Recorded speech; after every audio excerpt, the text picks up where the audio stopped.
Doctor साहब, अब जब हार्ट अटैक की बात हो ही रही है तो ये बात तो सच है कि हमारे देश में एकदम से हार्ट अटैक के जो मामले हैं बहुत तेज़ी से बढ़े हैं। जैसे हम लोग बात कर रहे थे कि अब बहुत यंगस्टर्स को भी हार्ट अटैक पड़ रहे हैं और ये कोविड के बाद हुआ है। अब आपस में लोगों में तो खुसफुसाहट है कि भाई इसके पीछे ज़िम्मेदार है कोविड और कोविड की वैक्सीन। पर अभी हाल फिलहाल में ICMR जो Indian council of medical research है, उन्होंने एक स्टडी करी है जिसको हमारे JP नड्डा साहब ने पार्लियामेंट में भी पेश किया और बताया कि भाई इस स्टडी से ये प्रूव होता है कि किसी को भी वैक्सीन लगने की वजह से हार्ट अटैक नहीं आया है और किसी की भी मौत वैक्सीन के कारण नहीं हुई है। तो फिर क्या वजह है कि सडनली कोविड के बाद हमारे देश में इतने सारे लोगों को हार्ट अटैक पड़ रहे हैं और हार्ट अटैक से मौतें हो रही हैं? ये पहले ही था, अभी अवेयरनेस ज़्यादा बढ़ गया है। लेकिन ये हुआ है कि लास्ट 30 साल से जो जिस उम्र हार्ट अटैक होता है उम्र कम होता रहता है। जैसे मैं 93 में जब इंडिया आया शुरू किया ऑपरेशन, उस ज़माने में साल में एक बार एक पेशेंट देखूंगा जो कि 30 साल से कम उम्र है जिसका ब्लॉकेज है। आजकल हर हफ्ते में कुछ दिन होता है जो कि दिन में 2-3 पेशेंट देखता हूँ। अभी जो एंजियोग्राम दिखा है वो पेशेंट 39 साल का है, तो उसका भी हो गया। तो ये सब लाइफस्टाइल की वजह से हुआ है। क्या हुआ ना, वैक्सीन जब हुआ कोविड के टाइम में सारा इंडिया में सबको वैक्सीनेशन देना पड़ा, कम से कम 600 मिलियन से ज़्यादा लोगों को देना पड़ा। तो ऑटोमेटिकली 600 मिलियन लोगों का कोई भी कभी को हार्ट अटैक आ सकता है। तो अभी सारे उसी को जो वैक्सीन लिया है, चाहे भी बिना वैक्सीन में भी उसको हार्ट अटैक आने वाला था।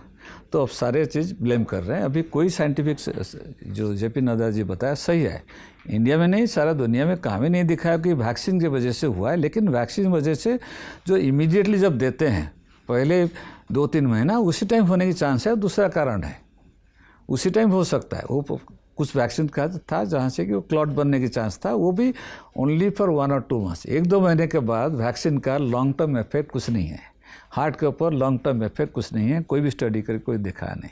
लेकिन पहले 2-3 महीने में जैसे कुछ वैक्सीन था जहाँ यंग लोगों का हार्ट मसल वीक हो जाता था, जिसका ब्लड क्लॉट होने की चांस ज़्यादा था, वो था। लेकिन बहुत कम मतलब बहुत रेयर।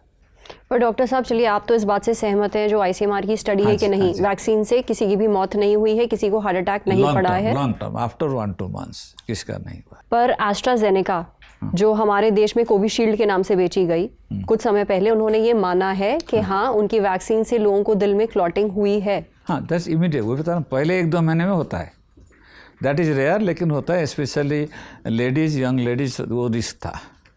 लेकिन जो लॉन्ग टर्म इफेक्ट जो हार्ट अटैक, 2 टाइप का हार्ट अटैक होता है। एक जो है जो ब्लॉकेज होके होता है, जो दूसरा हुआ जो क्लॉट बन के होता है। वो जो क्लॉट बन के होता है ये इमीडिएटली वैक्सीन के बाद हुआ था, बहुत रेयर, बहुत कम लोगों को हुआ था। ज़्यादातर जो आया था जो हार्ट मसल वीक हो जाता है, जो कार्डियोमायोपैथी बोलते हैं, वो हुआ था।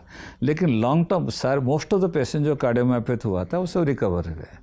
लेकिन लॉन्ग टर्म जो होने के 2-3 महीने या 1 साल के बाद एक भी कोई केस नहीं है जहाँ की वैक्सीन की वजह से हार्ट अटैक बढ़ गया है। अभी क्या है, अवेयरनेस बढ़ गया है, अभी लाइफस्टाइल काफ़ी चेंज हो गया, इसलिए काफ़ी ब्लॉकेज ये जो शुरू हुआ है। जो वैक्सीन की वजह से जो होता है, जो आइदर आदमी का ब्लॉकेज होता है या कुछ का होता है जिसका ब्लॉकेज भी नहीं होता है, उसके अंदर क्लॉट जम जाता है। लेकिन वो इमीडिएटली 1 या 2 महीने के अंदर होता है, उसके बाद नहीं होता है। तो आप कह रहे हैं जो होना था वो 3 साल पहले हो चुका है, अब उसकी वजह से नहीं, अभी बिल्कुल नहीं है कोई ना किसी को हार्ट अटैक। 3 साल पहले वो भी वैक्सीन लेने के 1-2 महीने के अंदर उसका असर होता है, उसके बाद नहीं रहता, लॉन्ग टर्म इफेक्ट नहीं है उसका। चलिए, तो मतलब फिलहाल हमें डरने की जरूरत नहीं है, लेकिन लाइफस्टाइल चेंज करना चाहिए।